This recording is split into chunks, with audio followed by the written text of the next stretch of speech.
कसा होता मोर्चा, मोर्चाचं स्वरूप काय आहे? प्रहार जनशक्ती पक्ष शेतकरी संघटनेच्या वतीने आज आपण जिल्हाधिकारी कार्यालयावर मोर्चा काढण्यात आला होता। पोलीस प्रशासनाने मध्यस्थी केली, त्यामुळे इकडं पूनम गेटकडे हा मोर्चा वळवण्यात आला।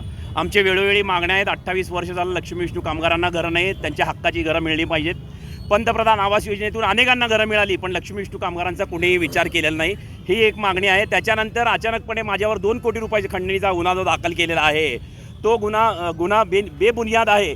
जवळजवळ 6 महिन्यापासून या संबंधित गोष्टीसाठी आरोग्य अधिकाऱ्याच्या विरोधात माझं आंदोलन चालू होतं।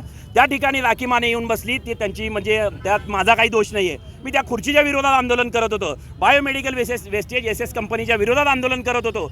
जोलापूरकरांच्या आरोग्याशी खेळणाऱ्या अशा अधिकाऱ्यांनी जाणून बुजून माझ्यावर गुन्हा दाखल केला आणि त्या गुन्ह्याचा निषेध म्हणून आज आम्ही हा मोर्चा काढलेला आहे। तिसरी जी मागणी आहे आमची, मुस्लिम आणि मराठा समाजाला आरक्षण हे कायमस्वरूपी मिळाले पाहिजे। 5% आरक्षण मुस्लिमांना मंजूर केलेलं आहे, पण त्याची म्हणजे हे अजून हे केलेलं नाही आहे, ते मिळणं फार गरजेचं आहे। मराठा समाजाला सुद्धा आरक्षण मिळणं गरजेचं आहे, जेणेकरून या सर्व मागण्याच्या सहित आज आम्ही जिल्हाधिकारी कार्यालयावर मोर्चा काढलेला होता।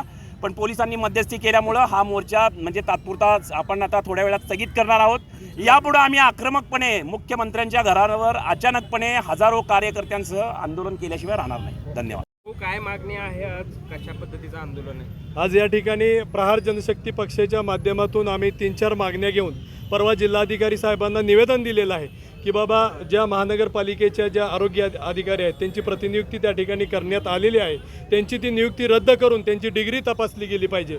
जे सोलापूरकरांच्या आरोग्याशी सध्या खेळ चालू आहे, सोलापूरकरांच्या जे वाऱ्यावर सोडण्याचं काम पालकमंत्री करत आहेत, आरोग्यमंत्री करत आहेत, त्यांचं ते ज्याप्रमाणे प्रशासन त्या ठिकाणी महानगरपालिका आयुक्त असतील ते त्यांना झाकण्याचं काम करत आहेत, तर प्रहारच्या माध्यमातून आम्ही त्यांची जी नियुक्ती आहे ती रद्द करावी आणि त्या क्वालिटीचा, त्या ताकदीचा त्या ठिकाणी ते डिग्री असणारा अधिकारी त्या ठिकाणी आणावा, अशी आमची प्रमुख मागणी आहे। दुसरी मागणी आहे, मराठा आणि मुस्लिम समाजाचं जे आरक्षण आहे, सध्या मनोजदादा जरांगे पाटील ज्या पद्धतीने आरक्षणाची मागणी करत आहेत, आपण पाहता महाराष्ट्रात सध्या अराजकता माजलेली आहेत। जे वरिष्ठ नेते मंडळ आहेत, समाजात जातीत त्या ठिकाणी तेढ निर्माण करून स्वतःची पोळी भाजण्याचं काम करत आहेत। परंतु प्रहार जनशक्ती पक्षाच्या माध्यमातून आपण पाहिलं असेल की आमचे सर्वेसर्वा बच्चूभाऊ यांनी सांगितलं की बाबा ओबीसी हाच मराठा आहे आणि मराठा हाच ओबीसी आहे, तर अशा प्रकारचं या मुस्लिम आणि मराठ्यांना सुद्धा आरक्षण मिळालं पाहिजे अशी आमची मागणी आहे। त्याही पुढे जाऊन जे लक्ष्मी विष्णूचे जे कामगार आहेत, गेल्या 28 वर्षापासून त्यांचा जो लढा चालू आहे, तो लढा या ठिकाणी यशस्वी झाला पाहिजे,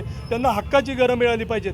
त्या ठिकाणी देवेंद्र फडणवीस साहेब मुख्यमंत्री असताना त्या ठिकाणी एक ठराव पास झाला महानगरपालिकेत आणि त्या ठरावाला आम्ही ज्यावेळेस महानगरपालिका आयुक्तांना भेटलो, मॅडमला भेटलो, त्यांनी सांगितलं की बाबा हा जो ठराव आहे, असे हजारो ठराव महानगरपालिकेत ठराव पास होतात, हाही तसाच आहे। जर अशा प्रकारचे 80-90 वर्षानंतर जर या लोकांना घरं मिळत नसतील तर हे दुर्भाग्य आहे। तर या शासनाचा आम्ही निषेध करतो आणि याच्याही पुढे जर या मागण्या आमच्या मान्य झाल्या नाहीत तर 9 ऑगस्ट नंतर मुख्यमंत्र्याचा बंगला त्या ठिकाणी ताब्यात घेऊन आम्ही मोठ्या प्रमाणात आंदोलन करणार।